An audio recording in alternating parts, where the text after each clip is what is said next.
Arisa Sajlitazai. Pada kesempatan ini ingin bercerita tentang seorang tokoh pahlawan nasional yang bergerak pada bidang militer. Beliau terkenal atas sikap legowonya dan peran-peran yang telah ia lakukan untuk mengubah sejarah Tentara Republik Indonesia. Beliau adalah Urip Sumoharjo. Lahir pada tanggal 22 Februari 1893 di Kabupaten Purworejo. Urip merupakan anak pertama dari pasangan Sumoharjo. Ayahnya bernama Sumoharjo merupakan seorang kepala sekolah dan putra dari seorang tokoh muslim setempat. Sedangkan ibunya merupakan putri dari seorang bangsawan Bupati Trenggalek. Urip mempunyai dua saudara laki-laki, yaitu Iskandar dan Sukirno, serta beliau juga mempunyai 3 orang saudara perempuan. Semasa kecilnya, Urip Sumoharjo memiliki nama kecil, yaitu Muhammad Sidik. Beliau dikenal sebagai anak yang nakal namun memiliki kemampuan dalam memimpin. Urip Sumoharjo memulai sekolah dasarnya di sekolah khusus suku Jawa, di mana kepala sekolahnya adalah ayahnya sendiri. Namun pada tahun kedua ia mengalami suatu kecelakaan di mana ia terjatuh dari pohon hingga tak sadarkan diri. Ketika ia sadarkan diri, keluarganya pun mengganti namanya menjadi Urip yang bermakna selamat. Namun karena kenakalannya, orang tuanya memindahkan ia ke Europees Lagere Major School atau dikenal dengan Sekolah Putri Belanda dengan tujuan agar kenakalan Urip dapat hilang serta ia dapat belajar bahasa Belanda dengan baik. Pada tahun 1908, Urip pindah ke Magelang untuk melanjutkan sekolahnya di Osvia atau dikenal dengan Sekolah Pendidikan Pegawai Negeri agar kelak ia dapat menjadi seorang bupati seperti sang kakek. Namun pada tahun terakhirnya di Osvia, Urip membuat keputusan untuk mengikuti Akademi Militer di Master Cornelis di Batavia. Pada Oktober 1914, Urip lulus dari Akademi Militer dengan pangkat Letnan II di Kenil. Beliau bertugas selama 25 tahun, berpindah-pindah dan dipromosikan beberapa kali.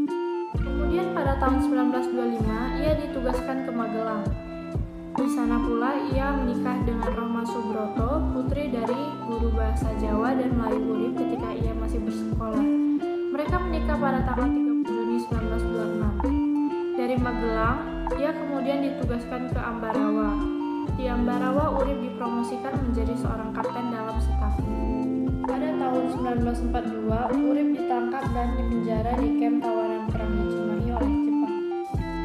Pada tanggal 14 Oktober 1945, dibentuknya TKR atau Tentara Keamanan Rakyat, dan Urip menjadi kepala staf pertama TKR. Pada tanggal 20 Oktober 1945, Urip berada di bawah perintah Menteri Pertahanan. Namun, Urip merasa diawasi sebab latar belakangnya yang berasal dari perwira tinggi Kenil Belanda. 12 November 1945, Jenderal Sudirman terpilih sebagai Panglima Angkatan Perang Indonesia, mengalahkan Urip dengan selisih 100 suara setelah dilakukannya 2 kali pemungutan suara. Akhirnya usaha Urip bersama dengan Jenderal Sudirman yaitu untuk menggabungkan pasukan dari kalangan masyarakat umum dan TRI berhasil pada tanggal 2 Juni 1947 dan resmi bergabung dengan nama TNI atau Tentara Nasional Indonesia.